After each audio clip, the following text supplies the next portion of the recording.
Was there ever a time when you were stuck in your emotions, stuck in a moment in your life, concerned, confused, unable to do the things you would like to do, unable to move, unable to make the changes in your life or to impact the world around you so that what you were doing or wherever you were going or the life you were trying to lead was clearer or could happen? I bet most of us listening and hearing the sermon this weekend could point to a time in our life when we had trouble getting a high enough view or getting enough distance or seeing a way out, whether it be in relationship or in our personal life or whatever it might be. And one of the hard questions we have to ask ourselves is, how and why do we get into those situations? It can be all kinds of reasons. We can be depressed. We can simply be in situations that we feel we have no control. We can find ourselves unable to do whatever it takes to move. In the gospel for today, we begin a series of discourses when Jesus encounters people who are stuck. In this particular one, we hear of the woman who is stuck in a life with her body hemorrhaging. Another of a leader, some say Jairus, whose daughter is unable to live. They think that she's dead. We'll hear another series of these stories as the summer goes about, as we enter this moment in time in the readings in the season of Pentecost. Part of what we often can't hear are the cultural importance of what Jesus is saying. What I mean by that is, in this particular story of the woman who is hemorrhaging, not only is she sick, not only is she unable physically to do the things, but by the rules of society, she is utterly excluded from community connection. We don't know all the particulars about the daughter that is mentioned in the scriptures and why she died and what sickness she had, but we can assume some of those same things, that whatever was going on with her, she was excluded and counted out. The community said that she was gone and she was dead.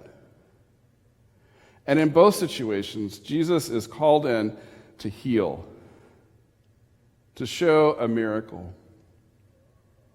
And the funny thing is, if we listen to all these stories that we're going to hear over the coming weeks and months, we're going to hear story after story in which Jesus intercedes for a moment and creates a miracle, and then the people are healed and begin to move again. Think about that for a minute in your own life. And those things that we were thinking about earlier, what let you move? Viktor Frankl, who I'm sure you've heard me talk about before, is someone who had high influence in my life. In one of his books writes, "What was really needed was a fundamental change in our attitude toward life. We had to learn ourselves, and furthermore, we had to teach the despairing. And did not really matter what we expected from life, but rather what life expected from us. We needed to stop asking about the meaning of life and instead think of ourselves as those who are being questioned by life, daily and hourly. Our answer must consist not in talking and meditation, but in right action and right conduct. Life ultimately means taking responsibility to find the right answer to its problems and to fulfill the task which it constantly sets for each individual."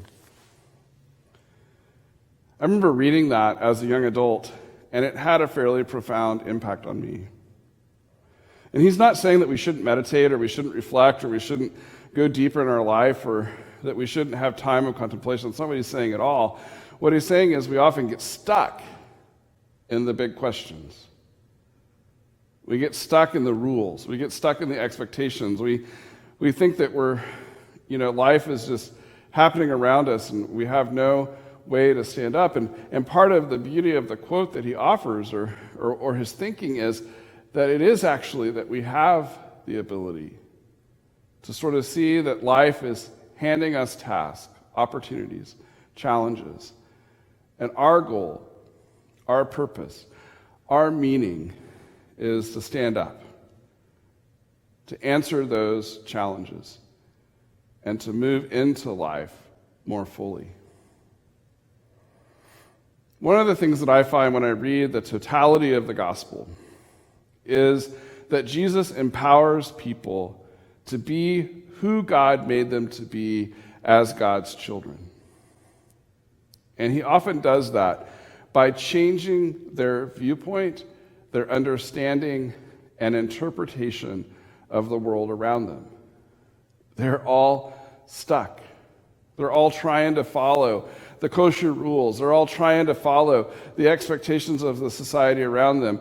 They're all trying to, do the right thing, but they're following the wrong exact way to do that. And Jesus each time says, get up. Your faith, your attitude, your thinking, your ability has made you well. Get up and live and go about your life. I'm not naive.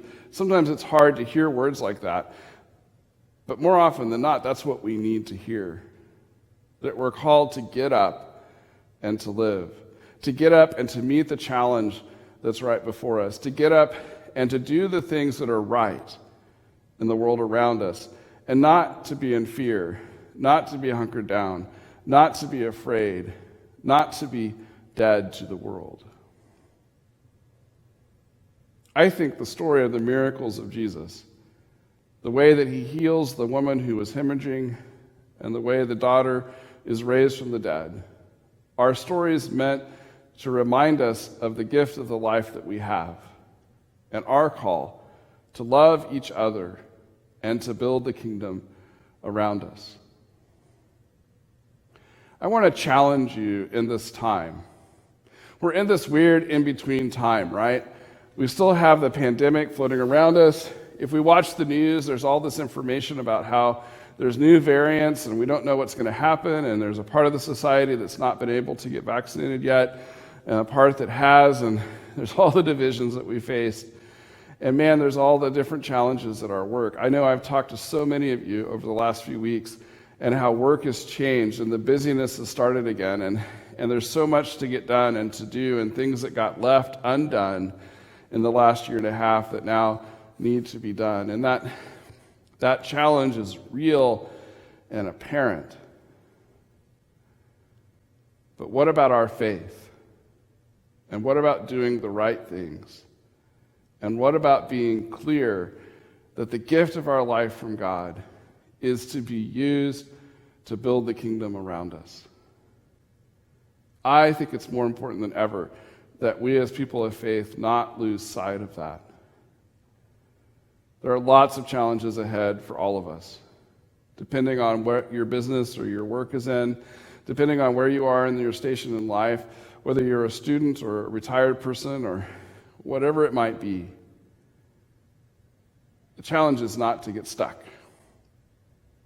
not to lose sight, not to be unmovable, not to be dead, but to be alive and to live life in a way that builds the kingdom around us. So I challenge you to get up, to be healed, and to take the kingdom from where you are to those around you. Amen.